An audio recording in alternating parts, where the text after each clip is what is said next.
Welcome to the Doom Kitchen.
is not a news show. It's a talk show. We do not give financial, legal, medical, or any kind of advice. We are not responsible for the actions of our listeners. You are responsible for you. If anything offends you, we were only joking. Promise.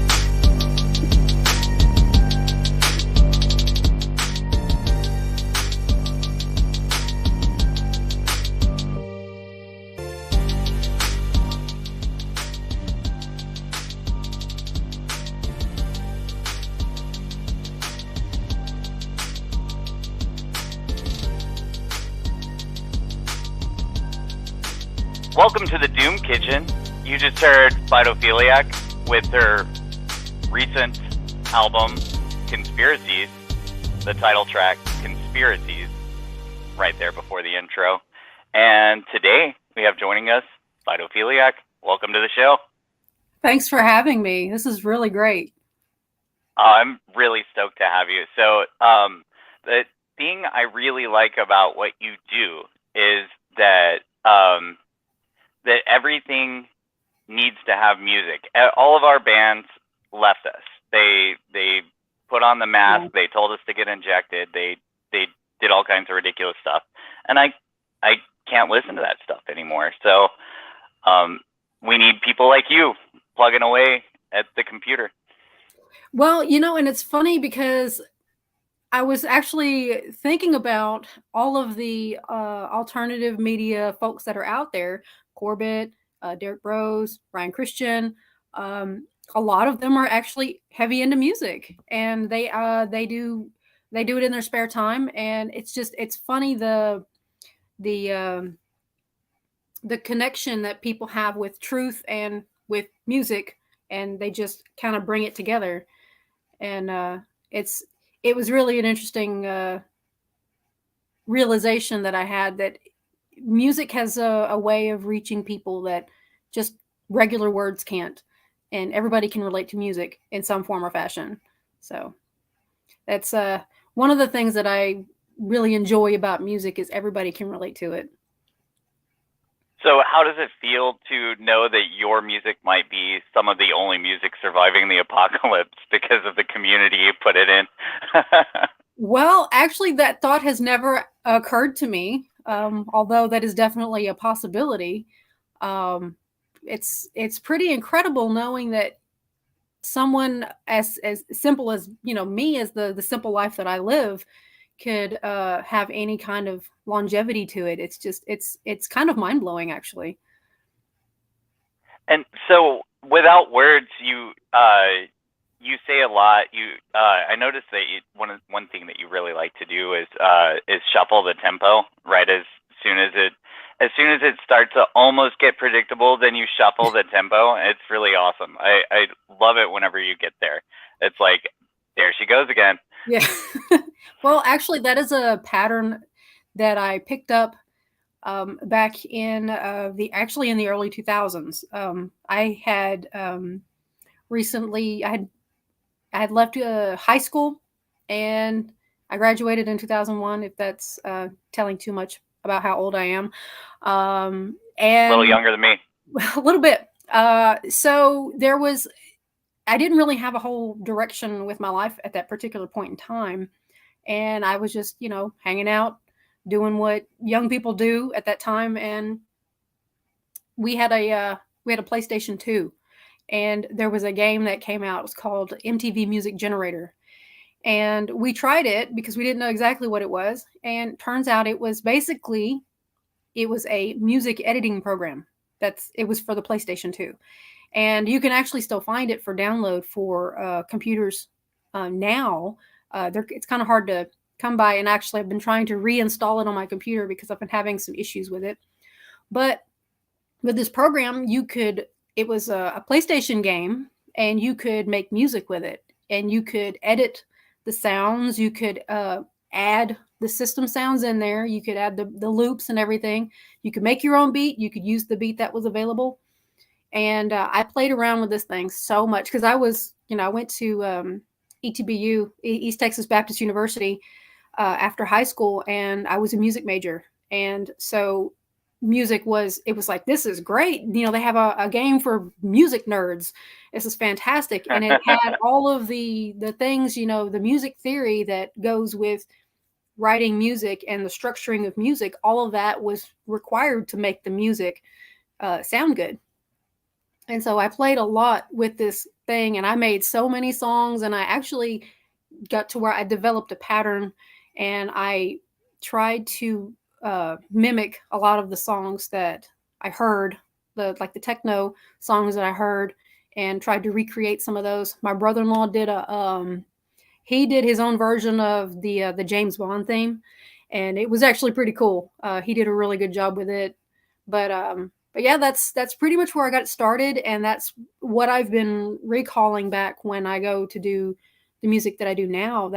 I'm recalling a lot of that stuff that I figured out back then, and it's just been really an interesting experience going forward. I've learned a lot. I've grown a lot. I don't know if anybody's listened to the stuff that I started making when I first released my first album, compared to what I've got released now. It's similar, but you can tell that it has morphed over the whole year that I've been making music, and it's only been a year that I've been doing this.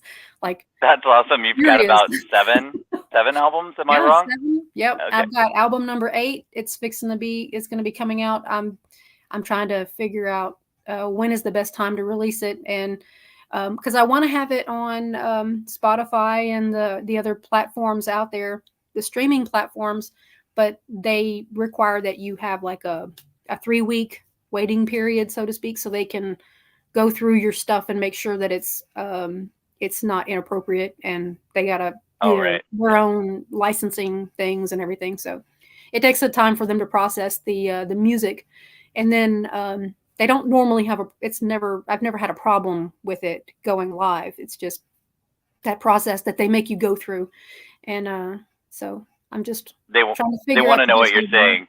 Yeah, pretty much. I want to make sure that it's not. James always says that you can have vile people and everything like that, but if you're telling the truth, then they'll take you down. That's what they don't like. It's like what there's musicians that have gotten away with some heinous crimes, and they're still on Spotify. They might not be other places, but they're still there. But if you start saying things, then again, I know you're not saying anything, so it should pass rather quickly, because I know that a lot of times they run all these things. I've seen it with YouTube. In an instant, it's got every word that we're saying right now in typed out. It's doing that as we speak, and I know that they run that through AI, and then they find out if you're saying anything naughty, and by naughty I mean telling people what's really going on. The no stuff. But there was I was setting up through, I'm trying to remember, one of the distro groups that I went through. I was setting up the album, and the song that I did called Anthem of the Free, it kept giving me a flag, and I'm like, why is it giving me a flag? And I don't understand. There's no lyrics. And I got to digging in there and found out that the word free, the word just FREE, the word free was flagged because the AI had flagged it, because that is usually associated with free content or free material. And they're like, well, no, you can't just give stuff away. And I was like, what difference does it make if I'm giving this song away for free? It doesn't. They're like, well, are you sure you want to go through with this? Yes, it's the name of the song. I'm not giving anything away for free. And so it's just, that's one of the hiccups that I came across with like the AI, just, being so, by the book. It's like, you got to have people looking at this stuff, because the computer doesn't always understand what you're talking about. So, but yeah, the dictation aspect of videos and for the subtitles and everything, it's come a long way in the last, I would say even just in the last few years, not to mention the last 10 years. But I use dictation in my job sometimes, and I've kind of gotten away from using it because it doesn't pick up my accent very well. Sometimes it completely misunderstands the word that I'm using. So it's not as advanced as some people like to think it is. But for YouTube and their purposes, yes, it has come a very long way. So yeah, that's kind of a thing that we're going through right now, and that's something that I wanted to touch on, is that that technology is advanced so rapidly in our lifetimes. You were talking about doing stuff on a PlayStation 1, right? It was a PlayStation 1? PlayStation 2, yeah. Oh, it was a PlayStation 2. Okay. Because I'm thinking 2001, that it just came out. Okay. Yeah, and PlayStation 2, you're making music with that, and now it's like all the things that you can make music with, and all of the things that we're doing here. Like I'm just using my trucker headset and a cell phone, and I'm doing a broadcast right now. Yeah. So the technology is something that we should be using back at them, because I mean we are really in gifted times. We're in some of the greatest times, yet some of the worst times at the same time. I mean, if they weren't running all these psychological operations and harming us so much, then we would probably be thriving pretty darn well. But but you're there making music with technology, bringing technology back at them, getting distribution, being the soundtrack of our movement, I guess you could call it. Although we're we're all yeah, it's funny because I don't. That was never my actual intention. It's like, I started making music just because, honestly, I was just messing around. I was just seeing if I could do it, if I could make a song, because I had an iPhone, which, everybody's going to have their favorites, but I used an iPhone because I was under the impression that it was more secure than an Android, blah, blah, blah. Long story short, I couldn't just switch back to Android. So I was like, I'm stuck with the iPhone. I might as well just keep using it. And they have the GarageBand app on iPhone. And I was using it, and I was like, I cannot figure out this program to save my life. This thing is so complicated. And I watched a few videos on how to use it. And I was like, man, all the capabilities that this program has, it's like, and it's just on a little bitty phone. It's insane. It's like people pay thousands of dollars to have their studio set up with these mixing boards and these lines in and lines out, and they pay people to produce their music, and it's this big, huge operation to just make music, and I'm doing it with an iPhone. And I watched the video on how to use the app, because it's actually it's not exactly user friendly. You have to play with it. You have to devote time to it. And once I figured out how to do certain things, and then it has a little built-in keyboard, you can play basic melodies and stuff with it, and then you can add to it. And it blows my mind that now I have an iPhone that I can just make music on, and people like it, and you'll enjoy it. And I was just seeing if I could do it. Right. And a friend of mine was like, you should totally make an album and sell it on Bandcamp. Because he and I were listening to some of the music that was being promoted on Bandcamp. I mean, it's like, you have these music reviewers. That's what they do for a living. They review music. And they're talking about these songs, and you're reading their review of this music, and you're like, okay, that sounds pretty good.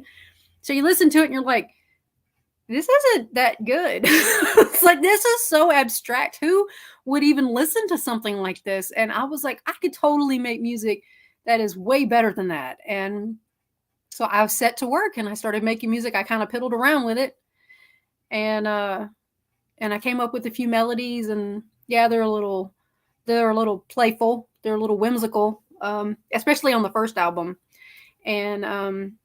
And so he was like, yeah, you should totally just put it up there just to see if anybody would buy it. And so I did. And I wasn't 100% satisfied with the first album. I was like, I think I can do better. And so I just kept at it. And then it's like the floodgates just opened, and I think I had 10 songs going at the same time. That I had started a song and I was working on it, and then I got an idea for another song, so I started another song. So I had a whole bunch of them. And then I was trying to figure out because I was going back and forth between the MTV Music Generator that I had downloaded for my computer and GarageBand, and it was kind of competing. I ended up going with just GarageBand because with the MTV Music Generator program, I could sit there and make a song, but I couldn't walk away from it and come back to it, because if I closed it out, it would save the song, but then I couldn't change anything to it. I couldn't add to it or take away or do any changes to it. So if I was going to make a song with the MTV Music Generator program on my computer, I had to do it in one sitting. And so I would find myself sitting there for 3 hours working on this song. So a few of the songs from Hello Computer, which would be the would be the second album. That one has I think 3 songs that I made with MTV Music Generator. The rest were all with GarageBand. And so those songs that I made with the generator those were done in one sitting. Those were done in one afternoon. And which I think is pretty impressive, Yeah, that's awesome. Making an entire song in one afternoon. And then even with GarageBand, I was able to do that. I could make an entire song, and like if I just had no distractions, I could sit there and make a song within like 6 hours. But I'm sitting down for like 6 hours. I'm focused on this, and I was like, there's no getting up and moving around. And so then I decided to make myself walk away from it and then come back to it later so that I could listen to it afresh. Because if you're listening to the same thing over and over and over, you kind of it's like smelling the same smell over and over. You get nose blind to it. And it was the same thing with the music. I was kind of getting ear blind to these songs, and I was like, I can't hear the things that other people would hear because I'm listening to it repeatedly. So I would make myself start a song, and then I would walk away from it and come back to it maybe a day or two later. And that seemed to make the difference in being not being monotonous with the song. And so the song I would get to where I would do every so often I would have something new added to it or something taken away from the sound of the song, so that it's not the same sounds over and over and over. So yeah, that seems to work pretty good. So that's basically been my method now. I use the GarageBand app and make the songs, and I'll start it and then I'll walk away from it and go do something else for a little while. So your thing lately is so every album has something different. It's like you decide to pick up another genre of music and then throw it in there and show us what you can do. It's really cool how you do that.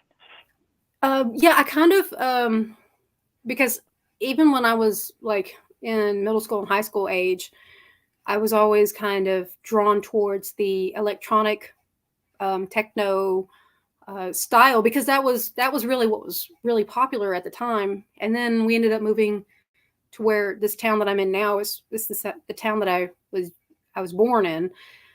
It's a small country town, and everybody listens to country music. We have some people that listen to other types, but it's predominantly country music around here. And I hated country music because of all that they ever played. Now, my dad would play like the old country stuff, and that was okay. But like the new country, like the 80s, the 90s country music, I couldn't stand it. And I like it now, but I didn't like it when I was growing up, and I wanted something different. So that was my rebellion, was going for electronic and techno type music. And so my husband was listening to my newest album. He goes, "This sounds like 90s music." I was like, "That's what I'm going for." It's like that's my inspiration. That's the exact sound that I'm looking for. So yes, that's not an insult. That's a compliment, because that's exactly what I was going for. So this next album is actually going to be more techno oriented. I think with the last 2 albums, I had a bit of like a funk, jazzy kind of real light pop type influence. And so I feel like I was kind of getting away from what I had intended the music to sound like. So I was trying to get back to what I was originally intending. So, and it was fun. I'm not saying that I didn't have fun doing it, but it was kind of going down a sound, a theme that I wasn't really wanting to portray. So, I think this And next album is I think I've captured it. So it's going to be a really good album. so you built a theme off of conspiracies, off of a character from our Discord community for Media Monarchy. Each song is related to a person. That actually started out, I'm trying to remember, with the Conspiracies album. I actually started, with that album, I was actually trying to get back to the original intention of electronic music. So kind of like, a Kraftwerk type sound where it was like real minimalist and just kind of maybe a little abstract, but still kind of melodic in a way. And that's kind of what I was going for. And then I had finished 3 songs with that idea in mind. And then for some reason, my muse just decided that it was time to do some funky music. And so just to break up the monotony, I guess, I don't know. But I ended up going with like 4 songs on that album that are like a funk, that have funk fusion kind of vibes going. And that's where that ended up coming from. And I was like, I got to come up with names for these songs. And then I had already named 2 of them, the minimalist songs. I had already named them. And then I was like, this sounds really funky. This sounds like I want to do something for the Media Monarchy community with it. And so that's where it started. And so like Jimmy P and the M3s, that's Media Monarchy. That's that whole thing. And then I was like, I could name these songs after some people in the community. And so that's kind of where and it just went from there. And my muse was all about that. So That's cool. And named it for that. And then so I tried to keep the rest of the songs, the ones that are not named for specific individuals in the Media Monarchy, they're named after like the ideals that we hold dear in Media Monarchy. So like waking people up and meeting new people. So like Sidewalk Encounters is about meeting someone new that you've never met before and striking up a conversation. And the idea behind that song, the imagery that I wanted to portray with that song was basically hitting it off with someone that you've never met before, just out of a random encounter. Like maybe at the store, walking down the sidewalk, you just happen to strike up a conversation with someone and you find out that you have a very deep connection that you didn't even know you had. So that's kind of where that's. Yeah. I love that. Because that's completely my lifestyle at the moment, because I'm sent out all over the country to recover trucks, and I end up in somebody's car all the time. And the other day, I was just hitting it off famously with my Uber driver. Then again, last night, whenever I was getting the truck towed, the guy started ranting about something, and I'm like, this guy's not gonna get it. He's just not.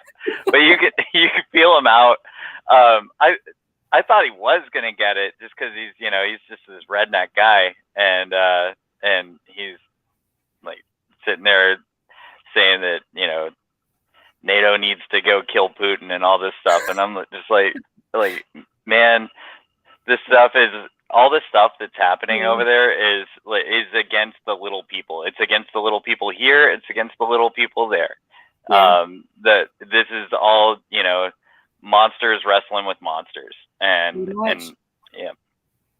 Yeah, it's funny. You never know what what perspective you're going to get from people unless you talk to them. And I think that's one of the things that I think they've done a really good job of making everybody suspicious of everyone else. It's like, oh yeah, you're wearing a mask, so you're probably one of those, vaccination people that think vaccinations are the way. And if you actually talk to them, you might find that actually the majority of people that took the COVID shots, that wear the masks, the vast majority of people that did all that, they don't believe that it should be mandated. I've known plenty of people that have taken the shots, and just about every single one of them agrees that the shots should be completely voluntary, that no one actually thinks these shots should be mandatory. And that's some common ground that we can start from, and they want us to think that we're alone in our thinking. And that's kind of where the sidewalk encounters imagery comes from. It's that, you're not as alone in your thinking as they want you to believe that you are. And all you got to do is just reach out and talk to someone and just, ask them how they're doing. And you never know where the conversation is going to go from there. So, I mean, it's worth a shot. And if you think that they're not going to agree with you, and just by the way that they're talking, you haven't lost anything. You're no worse off than when you started. So you literally have nothing to lose by talking to people. So I'm super guilty of letting my prejudice work in its ways, just because like I'm on the plane, and for some reason, I don't know why, that when I have an empty seat next to me, the person with the mask always likes to sit next to me. I guess I seem safe to them, but yeah, maybe. I don't know. I don't know why. They come to the person that's not talking to them, or not, saying anything, or unassuming. They seem to gravitate toward that. So I don't know. I know how to be off-putting whenever I want to be, and I'm giving super off-putting vibes, and then they always pick me. Yeah. I don't know what's going on with that. But you've dealt with this stuff in a way that most of us haven't. So I've been in the supply line, but you have been a nurse through this nonsense. How is that? Just break it down. Oh, goodness. I'm going to see if I can try to keep this short. because this will probably end up taking up the entire rest of the time. But, right. I tell people, it's like, when 9/11 happened, I was in Marshall, Texas. I was at East Texas Baptist University, freshman, and I was straight out of high school. And when I saw it happening on the TV, I thought it was a movie. I thought somebody was playing a really bad, cheesy, terrible movie. And when I realized it was real, it was like, it was over there. It was thousands of miles away from me in New York. It had nothing to do with me. It seemingly had no direct impact on my life. My life did not change one bit because of 9/11, as like from the day to day. We now know that a lot of laws got enacted, and a lot of really questionable, insidious things with the military have happened since then. And but my day-to-day life did not change one bit with 9/11. And that's the majority of people that I know. And I've talked to. Most people, I mean, unless they joined the military afterwards or whatever, their lives really didn't change much. With COVID, there's not a single person on the face of the planet that COVID has not touched in some way, some form or fashion. Every single person has had it affect their family relationships, their friend relationships, their job, their ability to feed their families. And so every single person can relate to that, and everybody can use that as common ground, that, it has affected us. Some people worse than others. Some people have had family members die. Some people have had from the illness or the treatment of their illness. Some people have had family members die as a result of the COVID shots.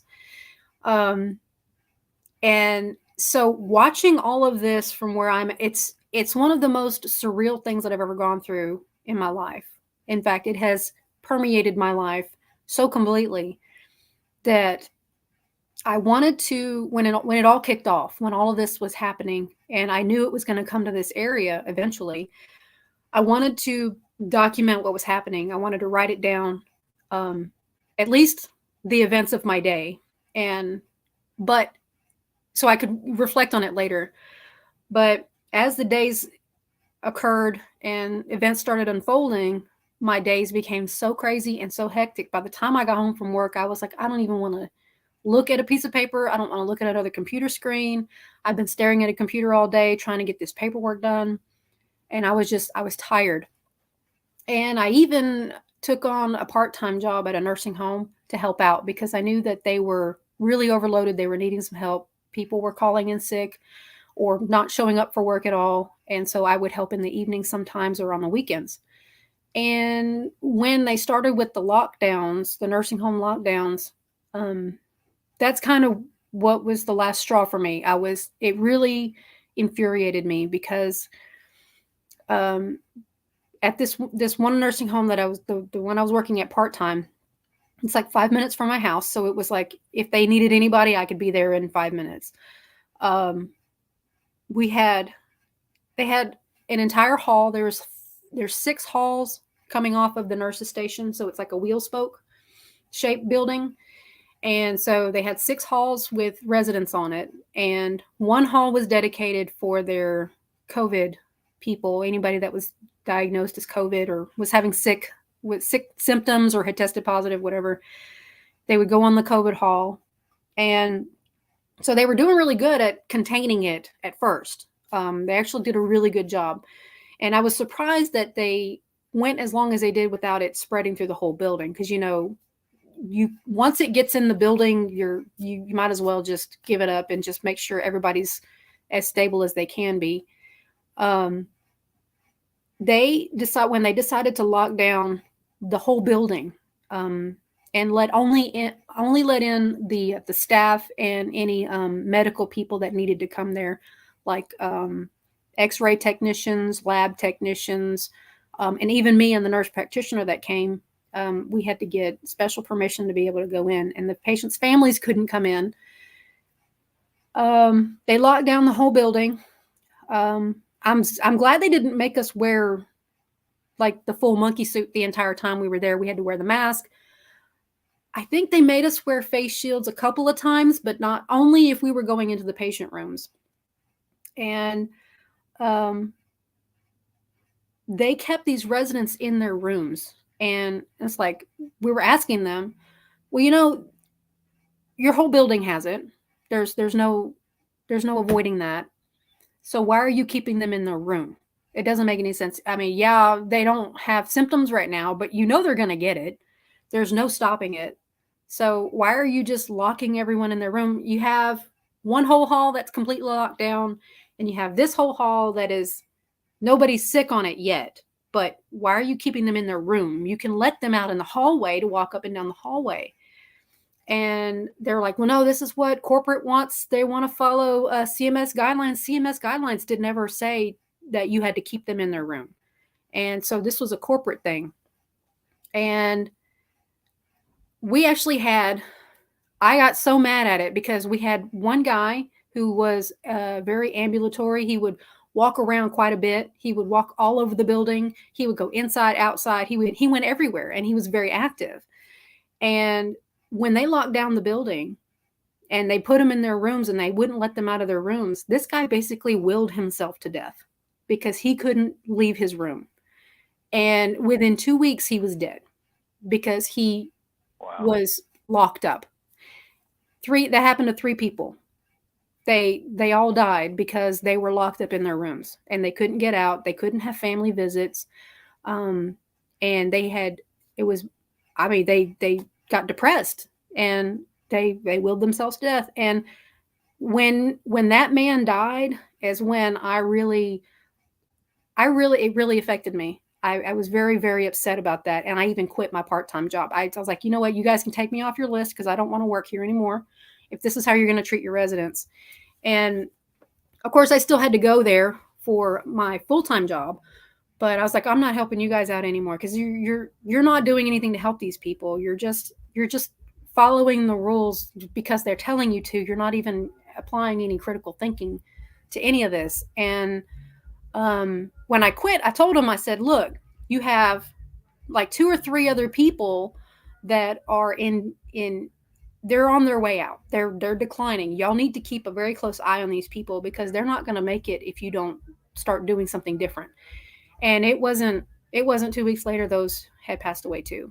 And so it was really infuriating to see the way they treated these elderly folks. And it's like, you can't work in the nursing home and while all of this was going on and not think that this was a culling operation. I was like, this is government sanctioned culling operation because these folks, they didn't stand a chance. Originally, the protocol in a lot of places was to put people of any age into nursing homes. In I guess it was certain states. I know that Cuomo did it, and I know that Rachel Levine, the dude that's in charge of health science, whatever he is, and he pulled his grandma or his mom out of the nursing home before they did all this stuff. Yeah. So it's like he knew what was going on, and you know, I know I'm being mean about his status as whatever he is, or she or whatever, but it doesn't matter if they have that psychological issue. That's a bad person. That's a person that knew what was coming and said, hey, I'm going to get mine out of this situation and let this happen, instead of saying, hey, look, they're doing all this stuff. How do you deal with that too? Situations like that where the hospital or clinic, or where exactly do you work? I work for a physician's office, a primary care physician, a doctor, and I've worked with him since 2014, and I started going with the nurse practitioner to the nursing homes in 2016. So I had a baseline for what nursing homes were like. Well, I mean, I've worked in nursing homes before, so before I had this job. So, I mean, I already knew, but I had a baseline for the work that we do. I had a baseline for what was normal. And when we started working with the nursing home patients, we had 450 nursing home residents that we would see within a given 30 days. Every month, we went to 6 different facilities. And we would basically do office visits for these nursing home residents. So I was the nurse that was documenting these visits into a progress note. The nurse practitioner was seeing them for their visit. It's like an office visit at the clinic, but we're seeing them at the nursing home. And so I'm doing the paperwork, the documentation. I'm basically a glorified secretary. So when with admitting patients to the nursing home, there's this entire process that's involved. You don't just show up to a nursing home and say, I'm going to live here now. There's a process. You have to have a physician's order. You have to have a physician's visit saying that, yes, you are recommended for placement at the nursing home for this reason or that reason. And then their paperwork has to go with their demographic information, their insurance and all that stuff. So, I mean, there's paperwork and there's processes that have to occur in order for someone to be admitted to the nursing home. And with admitting from the hospital, when all of this was going on, they would isolate the patient for 10 days, regardless of the reason they were admitted, whether it was for long-term care, whether it was for a short-term stay with physical therapy. They would isolate these patients for 10 days. And I say isolate, but it's like it's contact. It's you're pretty hands off for at least the first 10 days as much as possible. Obviously, you're going to have to touch them to be able to help assist them with transfers, with showers, with feeding, all of that stuff. But for the most part, they're away from the other residents, and you're just checking and watching and waiting to see if they develop any symptoms. This was before the shots rolled out, before we could even, before we had that capability. So you would have them isolated for 10 days because if they're going to have symptoms, it's going to show up within 10 days, 10 to 14 days. At least that was the line of thinking anyway. And so right, the protocol. Yeah. And so they would, if they cleared the 10 days without any symptoms, then they were brought to the other the other side of the partition, and they were admitted to be among the other residents. And so as far as that goes, I thought that was actually a pretty good idea, all things considered. Just monitoring and making sure that they were safe to admit to the rest of the facility. But at the same time, you had patients that were going out on pass and being around other people that may have had it or whatever. And so you still had that vector of transmission, even with the isolation, because the patients could still leave the building. You had staff still leaving the building. You had and even before the lockdowns, you had patients' family members coming in. So it's not like this. It's like this. It was all. We know you can't contain it. Show. You know, you can't. You can't contain any of this stuff. Right. Yeah. And the nurse practitioner I work with, she was like, you can't just shut everything down and act like that's going to fix it, because you can't stop a virus. At least that's what we're told. You know, from the medical community, you can't stop a virus because it's going to spread. It's going to find a way to spread. What you do for a virus is you treat the symptoms and you just hope for the best. Let it run its course. You do the best that you can to treat what you can. And then, you know, it's a course of nature, course of God, whatever happens is going to happen. And then with all of this happens, they're like, well, we got to do this and we can stop it and blah, blah. It's like, that's never been the case in the history of ever, you know? And then they were talking about the masks. You know, it was like, they were like, this is going to stop the spread. This is going to stop the transmission. It's like, that's never been the case ever either. It's masks don't stop transmission. They never have. That's never been a thing. The reason people wear masks is so that they don't get body fluid splashed in their face, in their eyes and mouth and nose.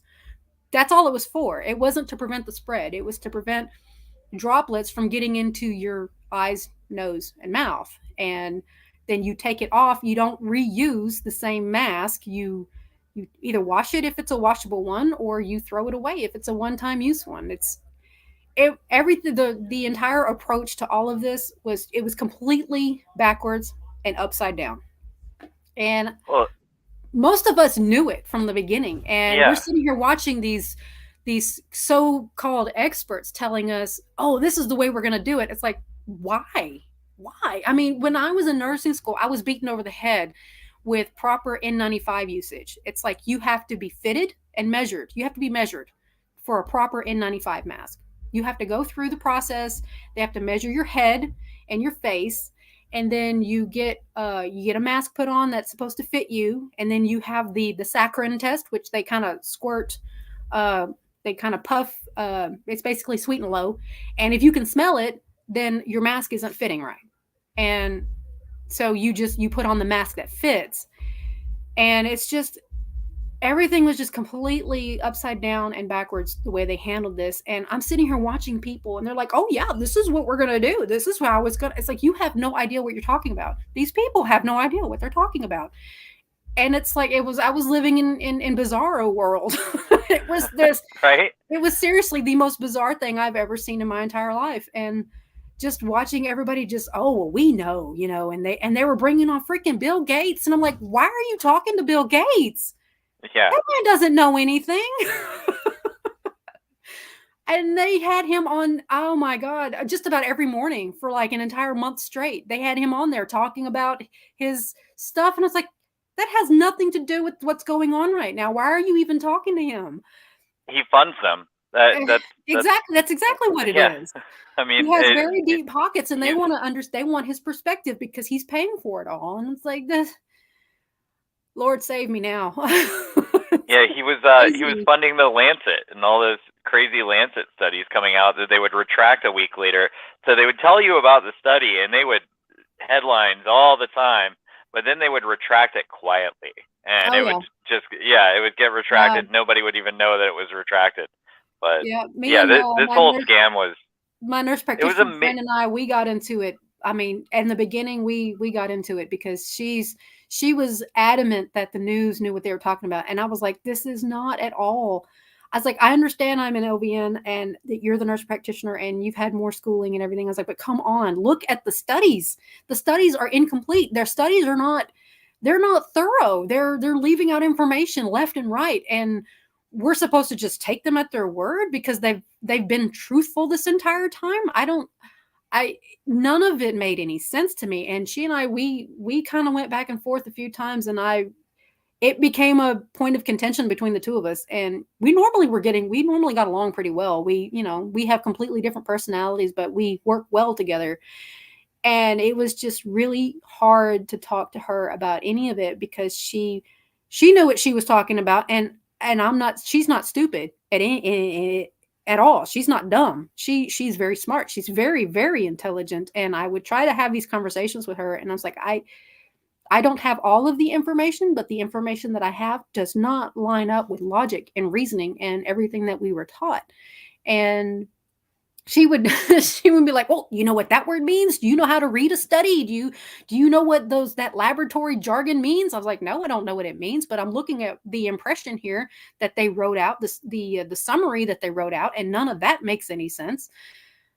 It was straw man attacks, and it was just 100% reliant on the media story. And it's like, those are the people that are lying to us. Why are you listening to what they're saying? And I don't know. It was really hard there for a while. And because I really didn't want to cause problems between the two of us, because we do work so well together, and we have to be able to have a good working relationship.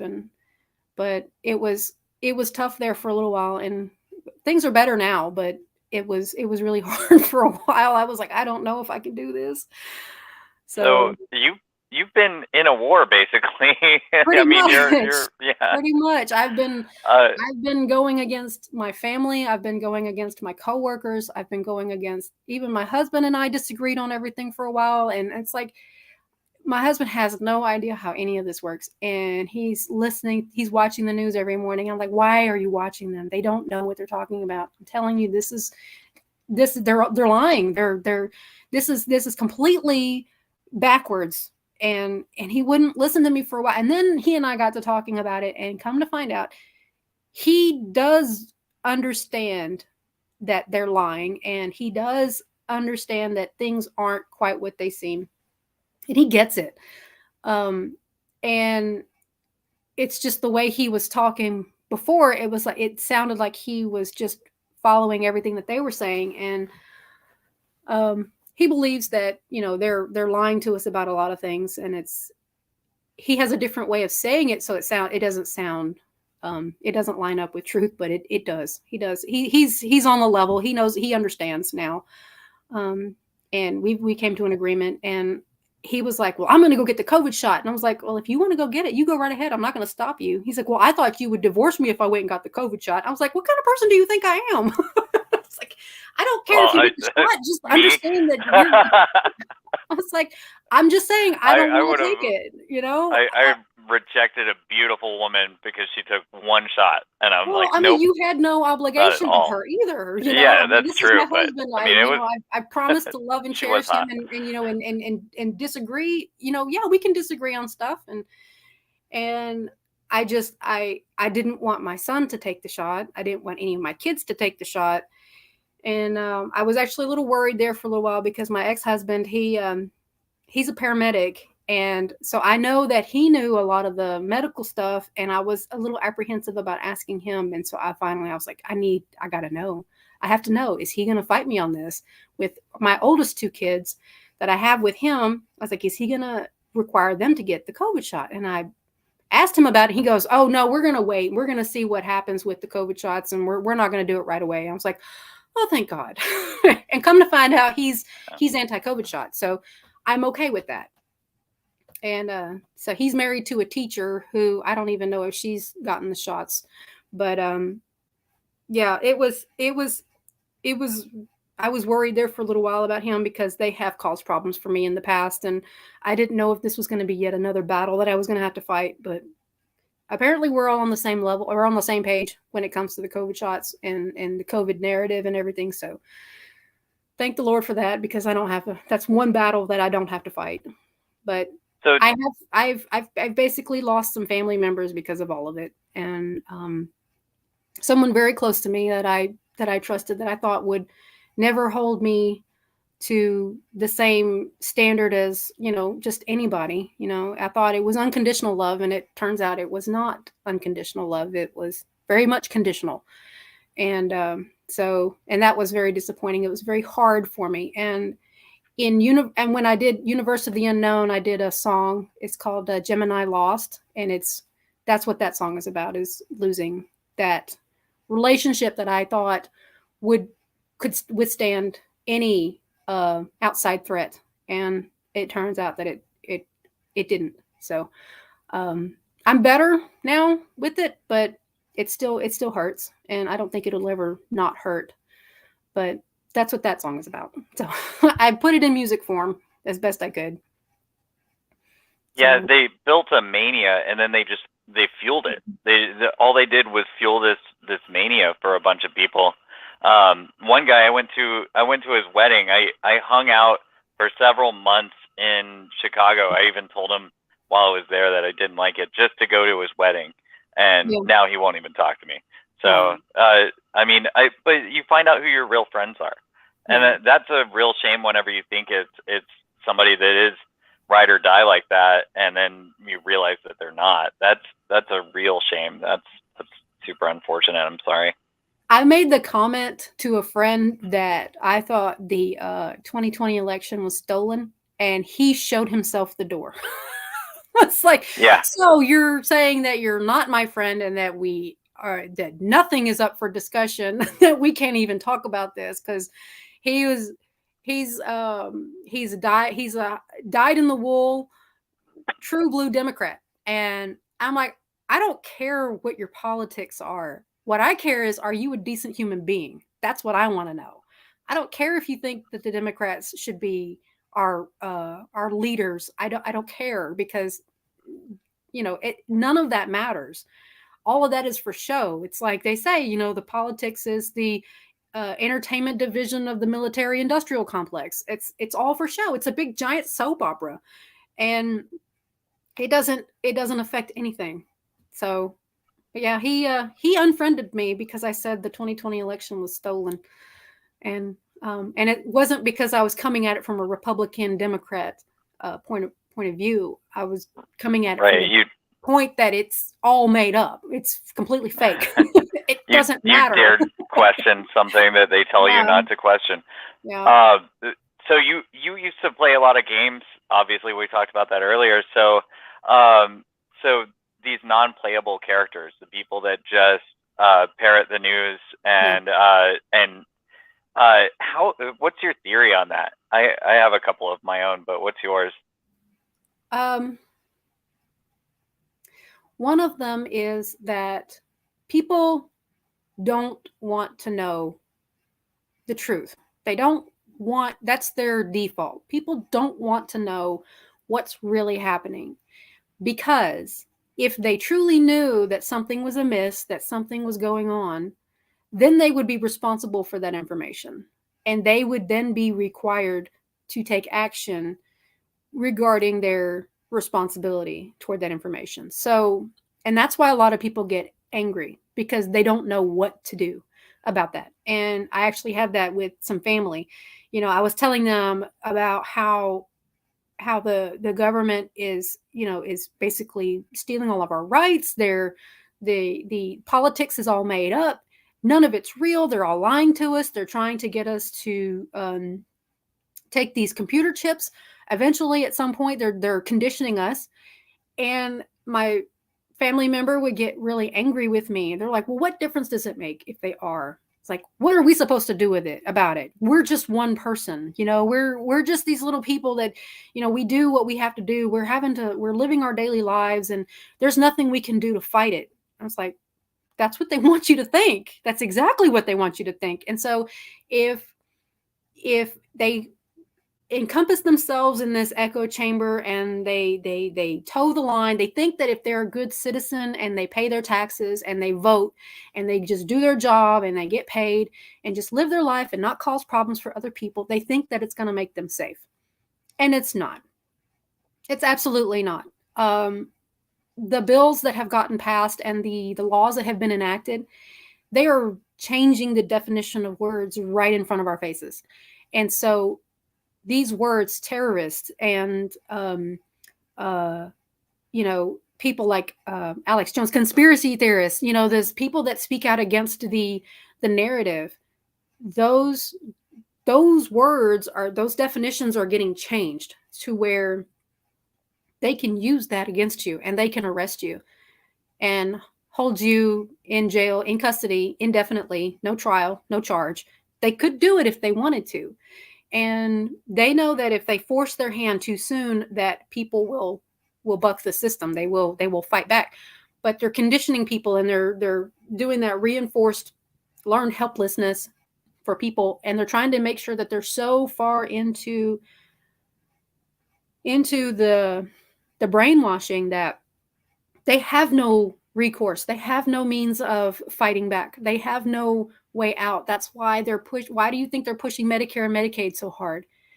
If they get you tied up in the system and you're reliant on them for your health care, you're reliant on them for your food, you're reliant on them for your housing and your employment and the money that you use to pay your bills, if you're reliant so much on, you're not going to fight back because you don't have the experience and the know-how to grow your own food. You don't have the space to grow your own food. You don't have the space to grow your own meat and, do for yourself. And so as far as the NPCs go, that's what they want people to be, so that they don't fight back and they don't think about the lies that they're being told. And because then people will be responsible for what they know and what they've learned. And then they have to take action, or they're not a good person. So it's like, I mean, it's a hard pill for a lot of people to swallow, and they're not ready for that responsibility and that accountability. They're just not. And because they don't know what to do. And that's really, I think, a lot of people's fear, is that they don't know what to do. And so that's why I'm a huge supporter of people like James Corbett talking about solutions, things you can do, things, yes, talk about the doom, talk about the impending danger to us all, talk about the reality of the situation that we're in, but also talk about things that people can do to protect themselves, keep their hedges up, and that sort of thing. So that's my take on it. I highly recommend James Corbett, and yeah, I love talking about the doom. That's one of the reasons why I named it this. I love hearing about the doom. I immerse myself in doom. I'm always around it. It surrounds me. But yeah, I don't consider myself a pessimist because of it. I just consider myself ready. I know that in just a few days they could drop some nuke somewhere, because they've already been setting it up. All they have to do is just say they could turn on the 5G and then say it was the nuke. They don't have to do a whole lot to run that psyop. I know that's coming, and I know the panic that's coming from that. I know that there's EMTs, and that's another thing they got on, and they're of course still doing the hacking thing. What is that one called? You know about that one, right? It's Cyber Polygon. Oh, yeah. Yeah. So there's hundreds of psyops going on all at once, and they're all things that have run across the desk of the World Economic Forum. It's like go look and see what the World Economic Forum is up to, and you'll see it in the news a few weeks later, because they run most of these things. For sure. But, I mean, that's where the direction's coming from. It's coming from those unelected, and that's what people don't understand. And when you tell people that voting doesn't matter, they're like, well, what do you mean it doesn't matter? It's like, well, the people that are actually driving the narrative were never elected. to their position. Right. Nobody voted for those people. And that's the point that I try to get across, that, if voting actually mattered, it would be illegal. They're never going to give you the important stuff to vote on. It's the popularity contest. They want to keep everybody just glued to the TV on these popularity contests. And it's like, none of them are even slightly appealing to me. And the ones, like,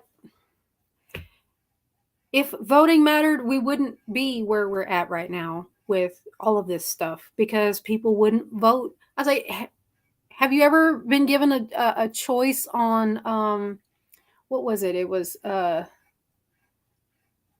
taxes. Have you ever been given a vote on what your tax rate should be? Seriously, Right. your property, Yeah. like your property. Think about your property taxes. Well, I don't know if you have any, but for the people that do, think about your property taxes. Your property taxes go up and they go down. Do you ever get a vote on that? No, you don't. It goes up and down. Nobody seems to know why it goes up and down. It just goes up and down. And you don't get a say in whether it goes up or down. You don't get a say in whether or not you have to pay taxes. The income tax that they make us pay every year, we didn't get a vote on that. The American people did not get to vote on that. Well, they're like, oh, well, you voted for the person who voted for it. That's not the same thing. It's like, there's not a single person in Congress or in the Senate, the House of Representatives. There's not a single person in government that represents anything that I stand for or anything that my family stands for. The things that affect my family. They have no idea how any of us live. How could they possibly represent me? Nancy Pelosi does not know what my life is like. She doesn't know what your life is like. She doesn't know what anybody's life is like except her own. And there's no way for her to know. So she can't possibly know what's important to me. And I know she's from California. She's the senator for California, San Francisco. Yeah. Yep. But House. Something like that. Yeah, whatever she is. House Speaker of the House. Voting line for the president. There's a fun story that came out about her this weekend. Well, her husband, but yeah, I saw that. Yeah, they want us to believe it was a random attack. Sure. Right. Yeah, I don't believe that for a second. No, you don't get rando McFussy Britches doesn't just jump into somebody's house and just start attacking people with a hammer. There's a whole bunch of other stuff that happens right before that. Right, and I don't want to know. Event. Oh, this Lord. was like some crazy stuff going on there. San Francisco stuff. Yeah. I mean, that's about what you can expect from San Francisco, I guess. Exactly. Lord. Wow. So we've kind of gone long, and I love it because you're really great to talk to. So I hope